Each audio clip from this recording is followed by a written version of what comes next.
मेरठ में एक कॉलोनी है अब्दुल्लापुर। दरअसल अब्दुल्लापुर के एक मकान ऐसा बना हुआ, उसकी दूसरी मंजिल पर चढ़ने के लिए सीढ़ियां नहीं थी। जब उस मंजिल पर चढ़ना पड़ता था तो उसके लिए अलग से सीढ़ी लगानी पड़ती थी। कभी कोई बांस की सीढ़ी का इस्तेमाल करता था तो कभी सामान लेने के लिए रस्सी का इस्तेमाल किया करता था। ऐसे ही मकान मालिक उस घर में मौजूद एक लड़की से सवाल पूछता है कि बेटा तुम्हें किसी चीज की जरूरत तो नहीं है। वो कहती है कि मेरे पास पानी नहीं है, क्या आप मुझे पानी दे सकते हैं पीने के लिए। तभी वो मकान मालिक उस लड़की तक पानी पहुंचाता है और जब पानी पहुंचा रहा था तभी पूछा कि तुम्हारा नाम क्या है। लड़की कहती है मेरा नाम राखी है, लेकिन जिसके वो साथ थी उसका नाम विकास बताती है। और जैसे ही मकान मालिक ये बात सुनता है तो उसको बड़ा आश्चर्य होता है। दरअसल उसका नाम विकास नहीं था बल्कि नाम था उसका सैफुद्दीन। ये बात सुनने के बाद मकान मालिक को बेहद गुस्सा आ जाता है। गुस्सा आने के बाद वो आसपास के लोगों को इकट्ठा करता है, कहता है कि देखो सैफुद्दीन हमारे इस मोहल्ले को बदनाम करना चाहता है। और तभी ये सूचना पहुंचती है संकल्प संस्था की जो मालिक होती हैं अतुल शर्मा के पास। अतुल शर्मा मौके पर पहुंचती हैं और उस लड़की को किसी तरकीब से उस छत से नीचे उतारती हैं और नीचे उतारने के बाद पूछती हैं कि बेटा तुम कौन हो, कहां से आई हो। जब उस लड़की से बार बार ये पूछा जा रहा था, रिक्वेस्ट की जा रही थी, तब वो एक नंबर देती है और नंबर के बाद जब इधर से फोन लगाया जाता है वो कहती है कि मैं संकल्प संस्था की संस्थापक अतुल शर्मा बात कर रही हूं, आप कौन बोल रहे हैं। वो कहते हैं कि मैं फौज से रिटायर्ड ऑफिसर बात कर रहा हूं। तभी वो कहते हैं कि मेरा बेटा फौज में है, साथ ही मेरा एक भतीजा है जो आईएएस ऑफिसर है। और जैसे ही संकल्प संस्था की संस्थापक अतुल शर्मा ये बात सुनती हैं तो उन्हें यकीन नहीं हो रहा था कि एक आईएएस ऑफिसर की बहन इस तरह से सड़क पर घूम रही है, इस तरह से उसके साथ एक नहीं 1.5 महीने से उसका शोषण हो रहा है। आज कहानी उसी आईएएस ऑफिसर की बहन की है, जिसको सुनने के बाद शायद आपको भी गुस्सा आएगा, आपको भी बहुत बुरा लगेगा। आदाब, नमस्कार, सत श्री अकाल। मैं उस्मान सैफी। आज की जो सच्ची घटना मैं आपको सुनाने जा रहा हूं, ये सच्ची घटना है बिहार प्रदेश का एक जिला है मुजफ्फरपुर और उसी का ही एक इलाका है मोतीहार। बात कर रहा हूं, ये जून के आसपास की बात है। जून की शुरुआत में ही एक लड़की अपने घर से भटक जाती है। वो घर नहीं पहुंच पाती, शाम का समय हो चुका था। सड़क के किनारे खड़े हुई थी, तभी एक ट्रक उसके बराबर से निकल के जा रहा था। ट्रक वाला जब आगे निकल जाता है तो आगे निकलने के बाद उस ट्रक को बैक करके वापस लाता है और उस लड़की की उम्र लगभग 18 साल के आसपास रही होगी। ट्रक में बैठा हुआ व्यक्ति कहता है कि बेटा तुम्हारा नाम क्या है। वो कहती है कि मेरा नाम राखी है। राखी तुम यहाँ इतनी रात में क्यों खड़ी हो इस सुनसान रास्ते पर? तुम्हें पता है यहाँ जंगली जानवर भी हो सकते हैं, साथ ही यहाँ पर कोई ऐसा व्यक्ति आया तो तुम्हारा गलत फायदा भी उठा सकता है।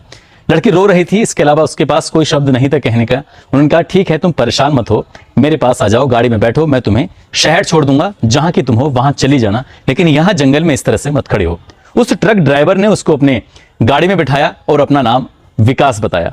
विकास बताने के साथ ही उस लड़की से पूछता है कि तुम्हारा नाम क्या है, तुम कहाँ रहती हो। वो लड़की धीरे धीरे करके अपने परिवार के बारे में, अपने बारे में जानकारी दे रही थी और जैसे जैसे जानकारी उस ट्रक ड्राइवर के पास पहुंच रही थी तभी ट्रक ड्राइवर उसको पीने के लिए पानी देता है। कहता है कि तुम परेशान मत हो, तुम मेरी एकदम छोटी बहन की तरह हो और ये पानी पियो, आराम से बैठ जाओ, कोई किसी भी तरह की किसी को टेंशन लेने की जरूरत नहीं है। जैसे ही वो लड़की उसका दिया हुआ पानी पीती है उसे नींद आ जाती है और नींद आने के बाद वो पूरी नींद में, गहरी नींद में सो जाती है। ट्रक चलता रहता है और ट्रक जब रुकता है और उस लड़की की जब आंखें खुलती हैं तो लड़की देखकर हैरान रह जाती है, परेशान हो जाती है। दरअसल उस लड़की के तन पर कोई कपड़ा नहीं होता और वो ट्रक ड्राइवर उसके साथ गंदा और घिनौना कृत्य कर रहा था। तभी वो लड़का कहता है, यानी कि ट्रक ड्राइवर उस लड़की से कहता है कि शोर मचाने की कोशिश की या फिर कोई चालाकी दिखाने की कोशिश की तो अंजाम अच्छा नहीं होगा। उस लड़की को वो डराता है, धमकाता है और डरा धमका कर उसके साथ वो बारी बारी से ऐसे ही गंदा घिनौना कृत्य कर रहा था। ट्रक में वो लड़की बैठी हुई थी और बिहार के मुजफ्फरपुर का जो एक इलाका है मोतीहार, वहां से चलते चलते उसकी गाड़ी जगाधरी पहुंच जाती है और जगाधरी पहुंचते पहुंचते उसके साथ जितना भी बार उसके मन किया उसका वो ऐसे ही रेप करता रहा। लड़की बहुत ज्यादा डरी थी, सहमी थी। उसे जितना बताया जाता है, हालांकि उसकी उम्र 18 या 19 साल के आसपास होती है, जितना बताया जा रहा था उतना ही वो बोल रही थी, इससे ज्यादा नहीं बोल रही थी। इसके बाद उस लड़की को हरियाणा के जमुनानगर में लेके जाया जाता है। वहां वो कुछ टाइम रहती है और कुछ टाइम रहने के बाद जब यहाँ से उसका एक जो काम था, ट्रक का सामान था, वो वहां से देकर इस लड़की को एक कमरे पर रखता है। कमरे पर रखने के बाद लगभग 1 महीने तक उसके साथ लगातार अपनी पत्नी की तरह वो रख रहा था, उसका लगातार शोषण कर रहा था और शोषण करते करते उस लड़की को लेकर सीधा वो उत्तर प्रदेश के जिला मेरठ की अब्दुल्लापुर एक कॉलोनी है, वहां पर लेके जाता है। उस लड़की को वहां पर भी रखता है। मकान मालिक से कहता है कि मुझे कमरा किराए पे चाहिए और मेरी बीवी है, मैं उसके साथ रहना चाहता हूँ।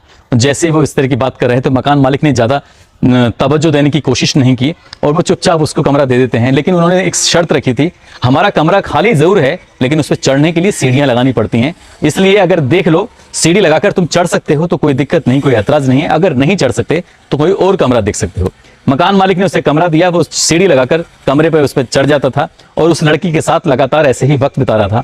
और अचानक ही सैफुद्दीन, जिसका उसने अपना नाम विकास बताया था उस लड़की को, सैफुद्दीन को मौका मिलता है और सैफुद्दीन यहां से भाग जाता है, चला जाता है। लेकिन अब ये लड़की 2 या 3 दिन से अकेली थी। बात कर रहा हूं 1 जुलाई 2011 की। जब मकान मालिक ने उससे पूछा कि तुम्हारा नाम क्या है, तब नाम हम पता है वो बताती है। तो उसमें यह पता चलता है कि जो लड़का सैफुद्दीन होता है वो विकास बनकर उसके अपहरण करता है, उसके साथ बलात्कार करता है। कई लगभग 1.5 महीने तक उसके साथ ऐसे ही गंदा घिनौना कृत्य कर रहा था और वो लड़की इस बात पर ऐतराज नहीं कर रही थी। वो लड़की कभी कुछ बताती थी तो कभी कुछ बताती थी। ये बात जब मोहल्ले वालों को पता चली तो मोहल्ले वालों ने इकट्ठा होकर इस पर ऐतराज किया। उन्होंने कहा कि सैफुद्दीन हमारे ही कम्युनिटी का है, हमारी ही कास्ट का है, लेकिन इस तरह से घिनौना कृत्य कैसे कर सकता है। तभी इसी बात की सूचना एक व्यक्ति होते हैं इदुआ नाम, जिसको प्यार में बोलते हैं इदुआ, अतुल शर्मा को अपनी छोटी बहन की तरह मानते थे। वो फोन करके बताते हैं कि अतुल, तुम्हें यहाँ मौके पर आना चाहिए, यहाँ आकर देखना चाहिए, काफी भीड़ भाड़ इकट्ठी यहाँ पर हो रही है और एक लड़की है जो ऊपर कमरे पर रह रही है, जो गैर कानूनी तरीके से रह रही है। इससे पहले की बात पुलिस तक पहुंचे, तुम यहाँ पर आओगी तो ज्यादा सही होगा।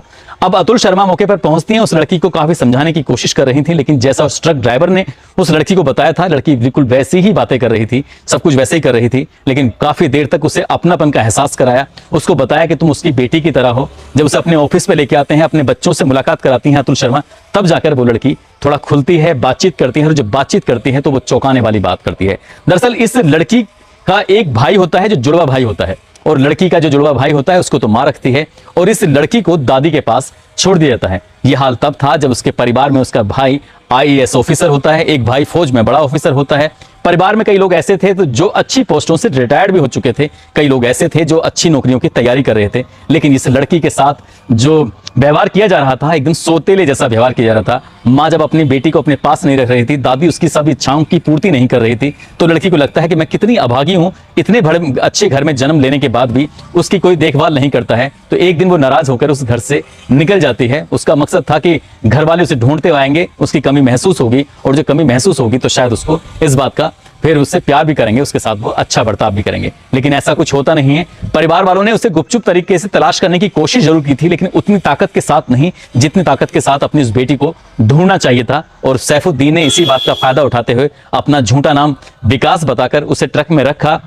उसके साथ कई दिनों तक ऐसे ही गंदा घिनौना कृत्य करता रहा। उसको एक शहर से दूसरे और दूसरे शहर से तीसरे, इस तरह से लगातार वो सफर करता चला जाता है। और उस लड़की को लेकर अब्दुल्ला पुर जो कि मेरठ में लगता है, वहां पर लेके जाया जाता है। जब अतुल शर्मा ये बात सुनती हैं तो उस लड़की ने कहा कि तुम अपने परिवार के किसी भी व्यक्ति का कॉन्टैक्ट नंबर, कैसे उनसे बात हो सकती है बताइए। तब लड़की अपने परिवार में से अपने सगे ताऊजी का नंबर देती है और सगे ताऊजी का नंबर देकर कहती है कि मैं इनके अलावा किसी और से बात नहीं करूंगी, और इनके अलावा यहाँ कोई और आएगा तो मैं किसी के साथ जाऊंगी भी नहीं, क्योंकि लड़की बहुत ज्यादा नाराज होती है। जैसे ही अतुल शर्मा उसके ताऊ को फोन करती हैं, वो बताती हैं कि मैं ये बात कर रही हूँ और तुम्हारी जो भतीजी है वो हमारे पास है। वो कहते हैं कि तुम किसी भी पुलिस ऑफिसर के पास मत जाना, ये बात पुलिस तक पहुंचनी नहीं चाहिए, क्योंकि बात पुलिस तक पहुंच जाएगी तो हमारी बड़ी बदनामी हो जाएगी। वैसे भी लड़की 18 साल क्रॉस कर चुकी थी, इसलिए कोर्ट में उसकी वही बात मानी जाती जो लड़की कहती। तो पुलिस तक तो बात पहुंची नहीं थी। और जितना समय गुरुग्राम से मेरठ आने में लगता है, उस ऑफिसर को जो रिटायर्ड हो चुका था वो अतुल शर्मा के पास पहुंचता है, उस लड़की से मुलाकात करता है। लड़की रो रोकर अपने ताऊ के गले में लगकर अपनी पूरी कहानी बयां करती है। कहती है कि दादी भी मुझे प्यार नहीं करती, माँ भी मुझे प्यार नहीं करती, आप मुझे लेके जाते हो तो ताई जी भी मुझे प्यार नहीं करती, इसलिए मैं घर से गुस्से में निकली थी और मैं सिर्फ ये दिखाने के लिए कि मैं भी बाहर निकल के नौकरी कर सकती हूँ, अपनी जिंदगी को गुजार सकती हूँ, मैं तुम्हारे रहमो करम पर नहीं पलना चाहती। लेकिन उसे पता नहीं था कि घर में जितने बड़े जालिम लोग हैं, बाहर की दुनिया में उससे भी बड़े जालिम लोग हैं, और एक जालिम पहले ही जालिम मिला था और उसने उसके साथ बहुत गंदा और घिनौना कृत्य जो किया था। ताऊ ने अपनी बेटी को गले लगाते हुए अतुल शर्मा से भरोसा दिलाया कि इस बात को किसी को पता नहीं चलना चाहिए, साथ ही मैं इस बेटी को अपने साथ लेके जाता हूँ, बीच बीच में आपसे बातचीत कराता रहूंगा।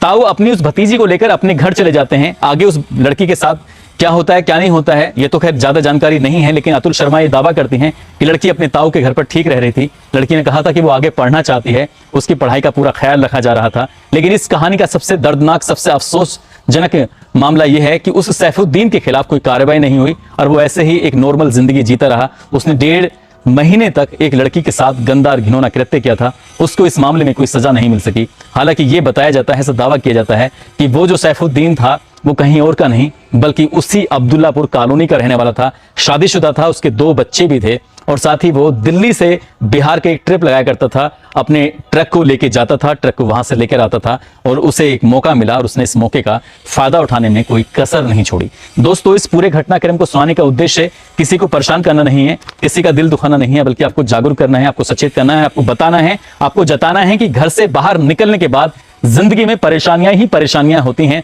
जितनी मदद घर वाले परिवार वाले कर देते हैं उतनी मदद बाहर नहीं करते हैं, करते भी हैं तो बहुत अच्छे लोग होते हैं और अच्छे लोग अच्छे लोगों को बहुत कम मिलते हैं। ज्यादातर लोग किसी की मजबूरी का फायदा ही उठाते हैं। इसलिए घर से निकलने से पहले बहुत बार सोचें और जो भी सुविधाएं मिल रही हैं उन सुविधाओं में ही कुछ अच्छा करने की कोशिश करें। जाते जाते आज मेरठ के रहने वाले हैं कपिल सोम, आज उनकी बेटी निधि सोम, इनका जन्मदिन है, उनको जन्मदिन की बहुत सारी शुभकामनाएं, बहुत बहुत मुबारकबाद। साथ ही कुछ लोगों ने नाम लेने की अपील की थी, जिसमें कमल किशोर गौड़ हैं, ग्वालियर के रहने वाले हैं, महबूब आलम किशनगंज के, रीनू ग्वालियर से हैं, वसीम आलम कुरैशी बिहार से, दीपक कुमार, बसंत कुमार जावेद, सोहन सक्सेना, विनोद कुमार, आरिफ सैफी, विजेंद्र गुज्जर, राजेंद्र ठाकुर, चौधरी, संजय गोदरा जो कि सिरसा के रहने वाले हैं। आप सब लोग अपना ख्याल रखें, सुरक्षित रहें। जय हिंद, जय भारत।